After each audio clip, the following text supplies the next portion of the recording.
गुम हो चुकी है और साथ साथ जो आपने इंस्टॉलमेंट पे की थी वो पे स्लिप्स भी गुम हो गई हैं और अब आप अपनी फाइल को सेल नहीं कर सकते।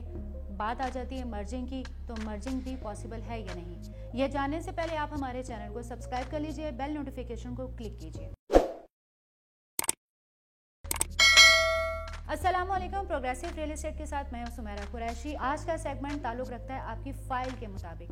देखिए, ओरिजिनल फ़ाइल का आपके पास होना या किसी भी क्लाइंट के पास होना बहुत ज़्यादा ज़रूरी होता है और इसकी हिफाजत करने की ज़िम्मेदारी भी आप पर आयद होती है। सम टाइम ऐसा होता है कि जब आप घर शिफ्ट करते हैं या ट्रैवलिंग में होते हैं या ऑफिस में इधर उधर फाइल्स में आपके डॉक्यूमेंटेशन जो होती है वो मिस हो जाती है, आपके कागजात मिस हो जाते हैं और सबसे ज़्यादा इंपॉर्टेंट होती है फ़ाइल, और फाइल के बाद दूसरा नंबर आता है आपकी पे स्लिप्स का।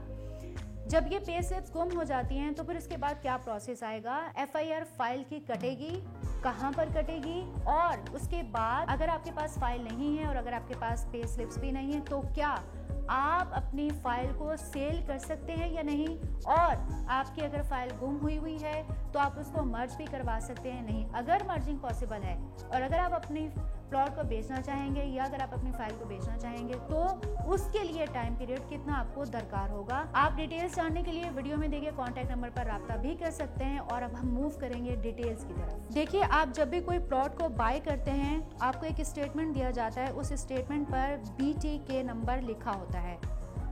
BTK नंबर से स्टेटमेंट आप निकालिए, गुमशुदगी की रिपोर्ट यानी इसके खोने की रिपोर्ट आप पुलिस स्टेशन में दर्ज करवाएंगे और इसके साथ साथ आपको अखबार में ऐड देना होगा। हेड ऑफिस में एक दरख्वास्त देंगे आप, और इस दरख्वास्त की भी इस एप्लीकेशन के साथ एक फ़ीस आपको पे करनी होगी, वो फ़ीस हमेशा लगती है। इसके बाद 6 माह के बाद आपको फ़ाइल इशू की जाती है। 6 महीने के बाद डुप्लीकेट फ़ाइल आपको इशू की जाएगी और उसके बाद इस फाइल की ट्रांसफ़र पॉसिबल होगी। ये याद रखिएगा कि 6 माह से कबल आप फाइल को सेल नहीं कर सकते। अब सवाल आता है कि न्यूज़पेपर कौन से होने चाहिए। इंग्लिश और उर्दू 2 तरह के न्यूज़पेपर्स होने चाहिए। कोशिश कीजिए कि अगर क्लासीफाइड न्यूज़पेपर्स हों तो बहुत अच्छा होगा। सवाल यहाँ पर आता है कि एफआईआर कहाँ कटेगी? बहरिया टाउन कराची के थाने में कटेगी या फिर क्लाइंट के अपने रिहायशी इलाके के थाने में कटेगी? इसके लिए हम आपको बताते चलें कि एफआईआर किसी भी थाने में कटवाई जा सकती है।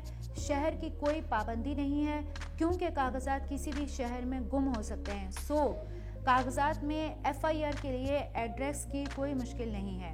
बहरहाल ये याद रखिएगा कि अगर आपकी फ़ाइल गुम हो चुकी है, आपकी पे स्लिप्स गुम हो चुकी हैं, आपको एफआईआर अपने इलाके में भी आप कटवा सकते हैं, किसी और इलाके के थाने में भी कटवा सकती हैं, क्योंकि डेफिनेटली कागजात गुम होने की कोई शर्त नहीं हो सकती, कोई जगह मुकर्रर नहीं हो सकती, कोई लोकेशन मुकर्रर नहीं हो सकती। पॉसिबिलिटी ये कीजिएगा अपने लिए कि फ़ौरन आप एफआईआर कटवाइए। जो डिटेल्स आपको इस वीडियोस में दी गई हैं उसको आप फॉलो कीजिए, लेकिन याद रखिएगा कि 6 महीने के बाद जो भी प्रोसेस होगा वो आफ्टर 6 मंथ होगा। 6 महीने के बाद आप अपनी फाइल को सेल भी कर सकते हैं, आप अपनी फाइल को मर्ज भी करवा सकते हैं। आज का सेगमेंट बहुत ज़्यादा इंपॉर्टेंट था और आज के सेगमेंट से आपको अंदाज़ा करना चाहिए कि आपकी फाइल की प्रेजेंस और आपकी पे स्लिप्स की प्रेजेंस और उनको संभाल कर रखना, उसकी सारी रिस्पॉन्सिबिलिटी आप पर आती है, ताकि अगर आप अपने प्लॉट को बेचने चाहें या आप मर्जिंग के लिए कोशिश करते हैं सारे डॉक्यूमेंट्स आपके पास मौजूद हों। मज़ीद तफसीलात के लिए, मज़ीद किसी भी मालूमात के लिए वीडियो में दिए गए कॉन्टैक्ट नंबर पर रब्ता कर सकते हैं। ना सिर्फ ये कि आप कॉन्टैक्ट नंबर पर रब्ता कर सकते हैं, आप चाहें तो कमेंट बॉक्स के ज़रिए भी पूछ सकते हैं।